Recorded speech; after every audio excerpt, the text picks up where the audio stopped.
Alright, and welcome back to part 2. Now, I'm going to quickly say this. I don't have all the hands because the last set of hands are still on the trees, but pretty much the last set of hands are just a hand similar to this, but all the fingers are still on it, and they're just splayed open and extended back more in a more natural way. Oh yeah, another thing. Kind of weird. You can see the off-coloration. Let me turn off this light so you can see. If you look, you can see the hands are actually the hand is actually the fingers and the hand itself are different colors. That's because these fingers are made of ABS plastic, while the hand is made. The fingers are made of PVC, while the hand is made of ABS. All right, now to start the accessories. There's only 2 sets of accessories really with this thing. And let me reposition the shoulder binders.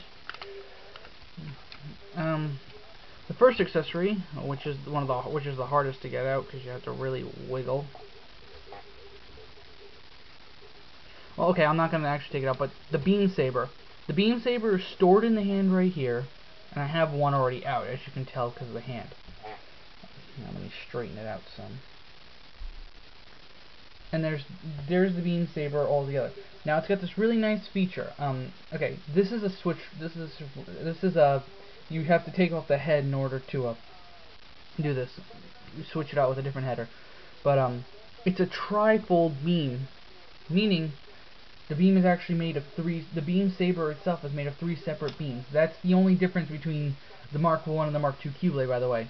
In the Mark 1, you pretty much would put the beam in something similar to this fashion, I'm guessing. Let's see if it'll work. No.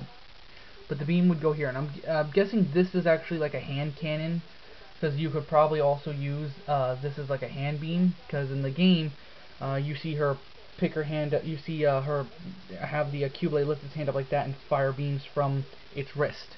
So I'm guessing, like with the Double Zeta Gundam, the beam saber acts as also a beam gun, although in Double Zeta Gundam's case it's a high particle cannon.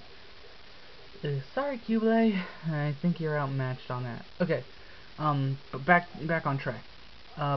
There's a separate attachment that you would plug in, you would switch this header out for, which shows these 3 just spread out. You can't do anything with it. It's just to show like, okay, I want her to hold the beam saber, but I don't want to have the beam in it, so I'll just put that in, so it's like she's just drawn the beam saber and hasn't actually gone into beam saber mode yet. I prefer to just have the beam saber itself. So you just plug this back in, and you have this really nice looking yellow beam blade. And it fits into the hand. Those binders are going to get on my nerves.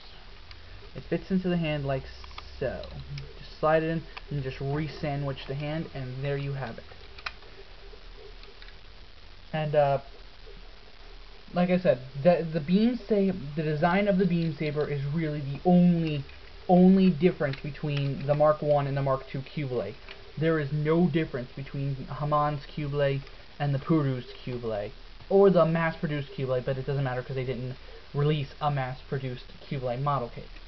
Though I think it would be pretty easy to custom make your own mass-produced Qubeley. You just get a Qubeley Mark 1, sprawl it, and spray it black and red. Now the last accessory is on its butt, well, its back skirts to be exact, and that would be the 3, 6, 9, 10 fin funnels. Can't do anything with them. Unless you're good at making an attachment so that you can actually have it look like they're flying off, you can't do anything with the fin funnels. You can take them out, but you can't do anything with them. It's kind of annoying, in my opinion. I feel either give you the gimmick or don't give you the gimmick, meaning don't give us removable fin funnels and then make us have to make the effects ourselves. Either give us the effects or just mold the fin funnels into the back script. Don't give us something that we can't use. I mean, yeah, sure, you gave it for the people who can make them, but that's a small variety of people as far as I know. Not a lot of people can do that. I can't do it, I'm sure. I can tell you now. And there definitely has to be some people who can't. A lot of people who can't do things like that. Also, anyway, I'm rambling on. Last little gimmick like with all master grades, an open up hatch, and in there you can see a little red Puru Two. Now here's the thing with this kit. They pretty much just reused the Qubeley mold. Thus, like with any extra finish, because this is an extra finish kit, the red is a gloss red, not a matte red. When you cut the pieces off the branch, you get ugly holes. Now, I can easily fix that by just getting a little bit of a plaster, rubbing it in there, and then once it's done, going over it in red Gundam marker. But it kind of ticks me off nevertheless. So yeah, that's one thing to worry about. Again, it can easily be fixed by just going over it with like white putty, hardening it with blow drying it so it hardens, and then just coloring over it with red Gundam marker. But again, I wish they would have made a mold specifically for the Qubeley Mark IIs. That way they could have done what they did with the Hakushiki. I think the Hakushiki did it. Well,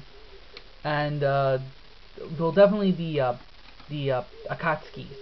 So that way you could do they could just do what they did with the Akatskis and make it so that the nubs would be in the underside where you wouldn't see. Other than that though, this is a really good kit. Again, it took me only 2 days to build, and it would have actually taken me 1 day had I not gotten lazy. So, yeah.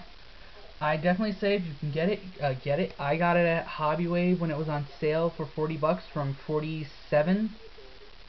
Unfortunately, Hobby Wave is no longer doing that sale. It ended back on Tuesday, and like I said in my What's in the Mail video. So, yeah, just keep an eye out for, just try and keep an eye out for it. I would definitely say get it for $45. Don't go over $45 before shipping. Because after shipping it would be about 50 something. So 50 is about as high as I would go for this kit, no higher. Unless of course I'm getting a discount. I'm gonna get a discount if I can get it with Puru Twos. And no, I'm probably not gonna get Puru Two's Qubeley. Only because I only need one of the molds. I don't need multiple. Okay, I shouldn't be talking right there. But so, okay, for the Qubeley, I only wanted one mold. I'm not gonna get Puru. I might get Purus only if I can find it at a good price. If I'm gonna get Purus though, in the end, it's probably gonna be the HGUC Qubeley. But anyway, this is Gundam Legacy Extreme signing off.